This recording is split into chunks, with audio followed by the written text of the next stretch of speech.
Bom dia, mulher de Deus, tudo bem com você? Seja bem-vinda à nossa live devocional nessa segunda-feira, 27 de março. 27 de maio de 2024, né? Nessa segunda-feira fria aqui em Maringá. Aqui nós estamos com 17 graus a temperatura, que para nós já é um friozinho, né? Aqui quem cresce no sul não é tão frio assim. Quem tá acostumado até que não é tão frio assim, 17 graus. Mas a gente já tem que colocar uma blusinha, colocar uma meia no pé pra ficar em casa, usar uma japona, sair com uma japona, porque paranaense não usa casaco. Vocês sabem, né? Paranaense usa japona. Então, é isso aí. Estamos aqui nessa segunda-feira, friozinho, gostoso, para compartilhar mais uma palavra com vocês, mais um capítulo de João. Hoje nós vamos ler João 18, tá bom? E é o capítulo onde Jesus é preso. Então, agora o coração começa a ficar apertadinho nesses últimos momentos, né? Da nossa leitura, porque nós vamos ler sobre o sofrimento que o Senhor viveu, que o Senhor passou para nos salvar, para nos resgatar da condenação do pecado. Então abre aí a sua Bíblia em João 18 para acompanhar essa leitura junto comigo nessa segunda-feira. Deixa eu ver quem me deu bom dia aqui. Bom dia para Fabiana Santos, seja bem-vinda. Selma, acho que é Selma Ramalho, São José dos Campos, chovendo e frio. Nossa, dizem que essa cidade é linda, não conheço, um dia eu quero conhecer. Deve ser bem gostoso aí no frio também, né? Bom dia, Rosélia. Bom dia a todas que estão entrando. A Cris, Remídio, bom dia. Bom dia a todas vocês. Já vão abrir na Bíblia. Loura.silva, bom dia. Bom dia, Cássia. Roseli, bom dia. Sejam todas muito, muito bem-vindas. Que bom ter a companhia de vocês. A Selma, venha e fica no meu apartamento. Opa, eu vou. Eu vou sim, tendo a oportunidade, com certeza. Priscila, bom dia. Graça e Paz. MD Souza Melo, bom dia. Renata, bom dia. Primeira vez, seja bem-vinda. Né? Bom dia. Joinville, aí é chuva e frio também, né? Chuva e friozinho. A Sâmia, bom dia, Salvador. Lá a Sâmia tá no calor, né, Sâmia? Aí não tem frio não, né? Aí não tem friozinho não, é só calorzinho, que é muito bom também, né? É muito bom. Frio, às vezes, né? O frio aqui é pra tomar banho. Ai, eu tenho uma dó do meu filho. Eu tenho uma dózinha do Davi de tomar banho nesse frio. Ai, meu Deus. Né? E a gente agasalha, fica com medo de pegar friagem, é complicado.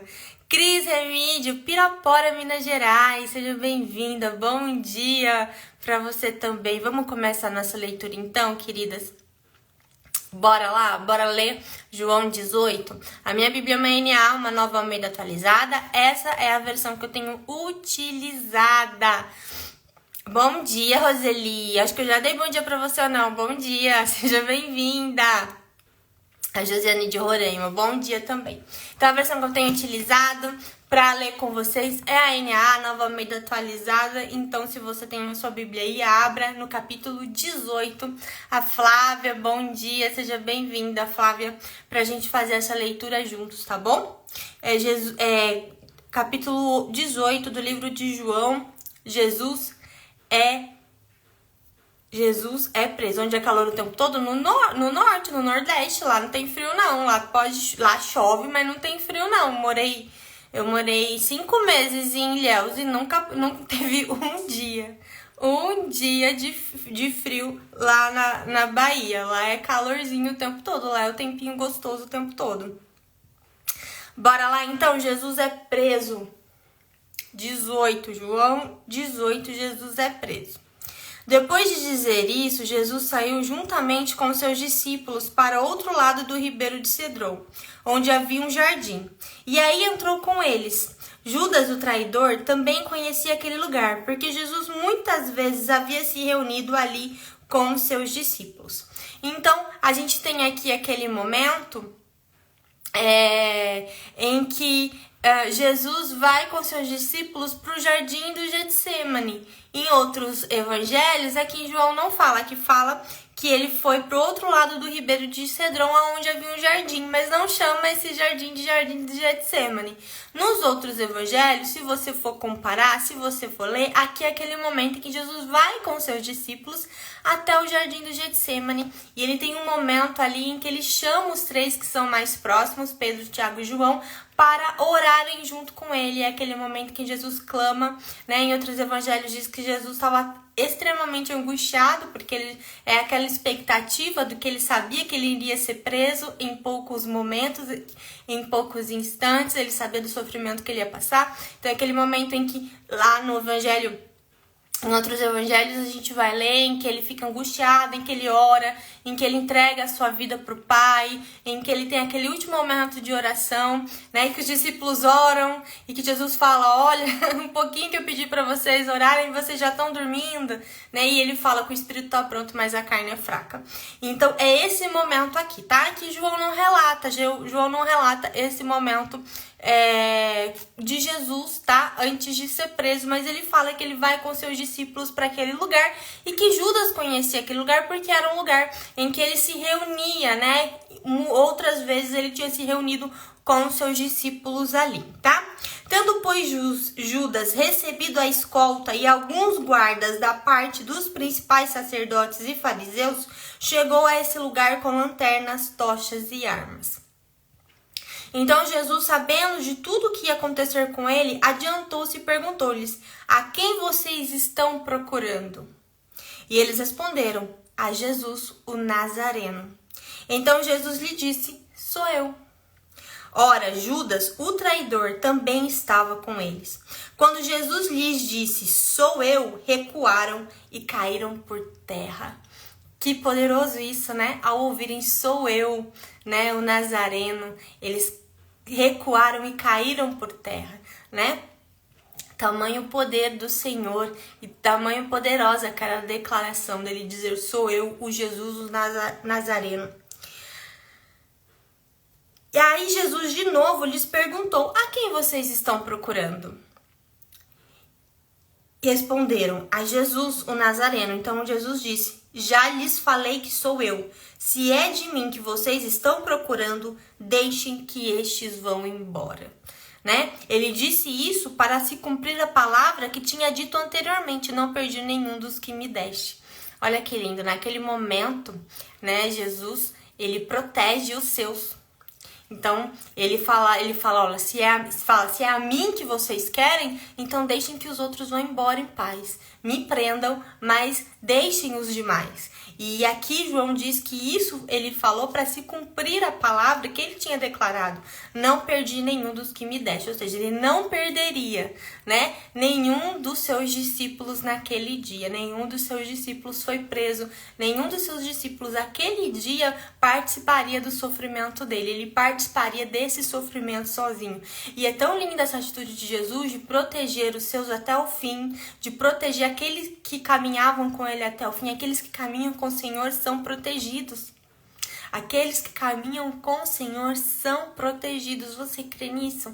Você crê que você é protegida pelo Senhor a partir do momento que você caminha com Ele? E é tão lindo isso, né? Naquele dia, né? A gente sabe que após a morte e ressurreição de Jesus, esses homens foram perseguidos, esses homens foram presos, esses homens foram mortos, né? A maioria dos discípulos, dos apóstolos, sofreram uma morte, né?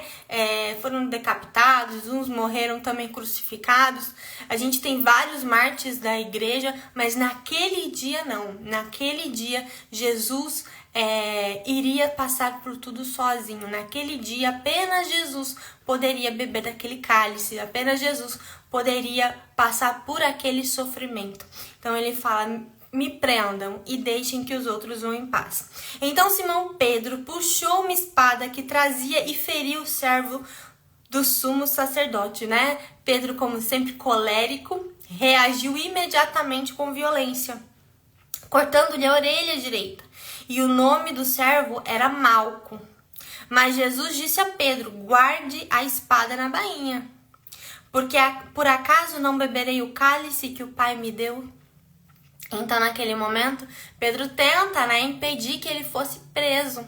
Porém, Jesus impede, fala, não, guarde essa espada, porque agora chegou a minha hora de ser preso.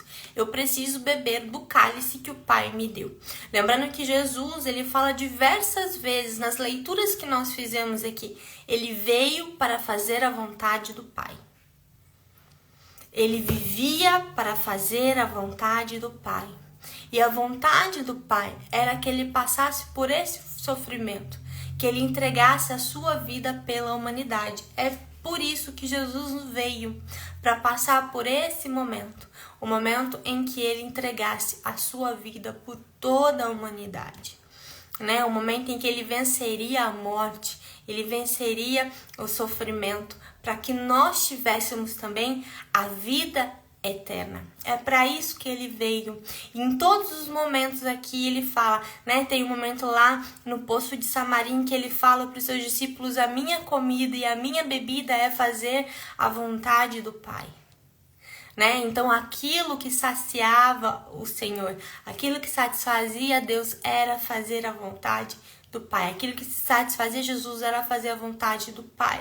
Ele vivia para fazer a vontade do Pai. Tudo o que ele fez, ele fala, não fiz da minha parte, mas fiz da parte do Pai.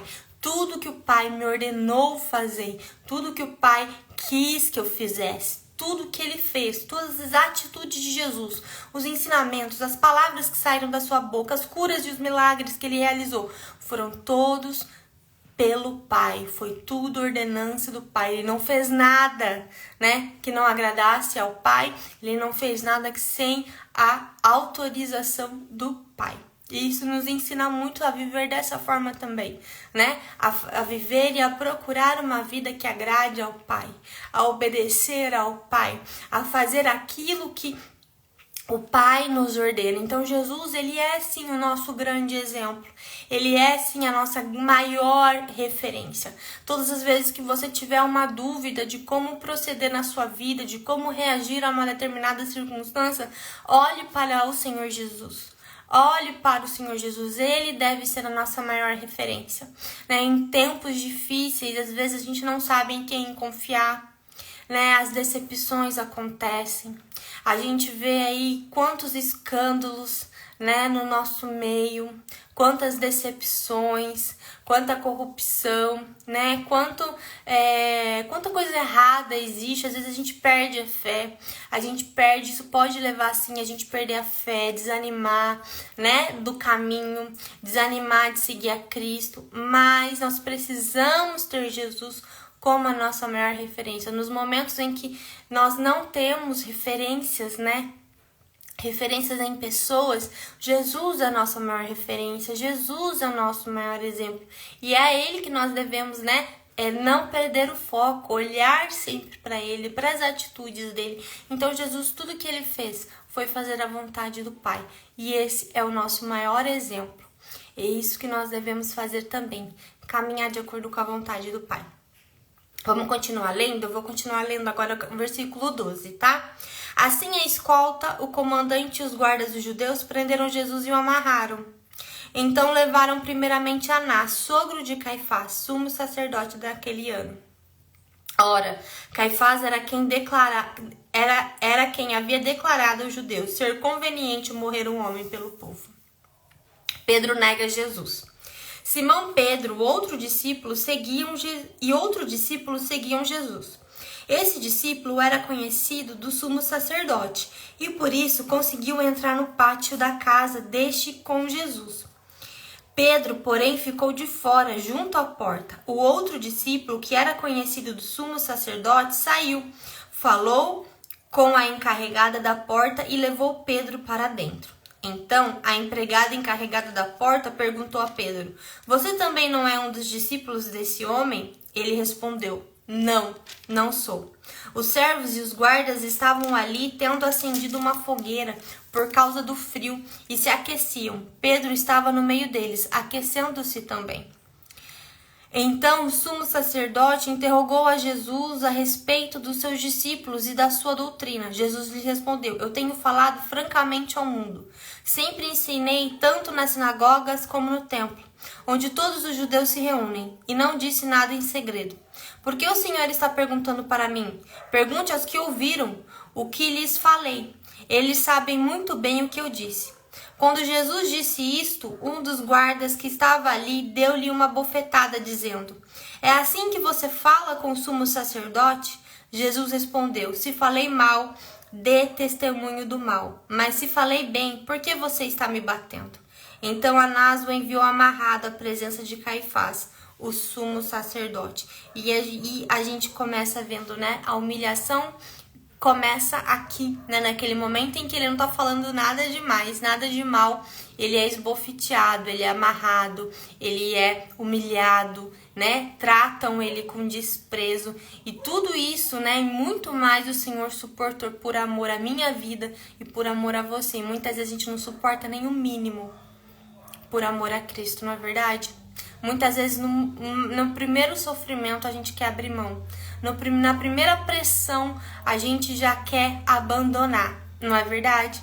E Jesus passou por tudo isso. Imagina levar uma bofetada na cara, né? Ser amarrado, tratado como um bandido, né? Tratado como um marginal, aqui o Senhor, né?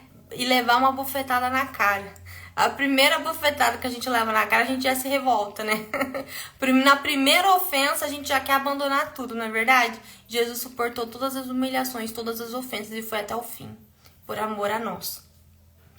De novo, Pedro nega Jesus. Simão Pedro estava em pé, aquecendo-se. Então lhe perguntaram: Você também não é um dos discípulos dele? Ele negou e disse: Não, não sou.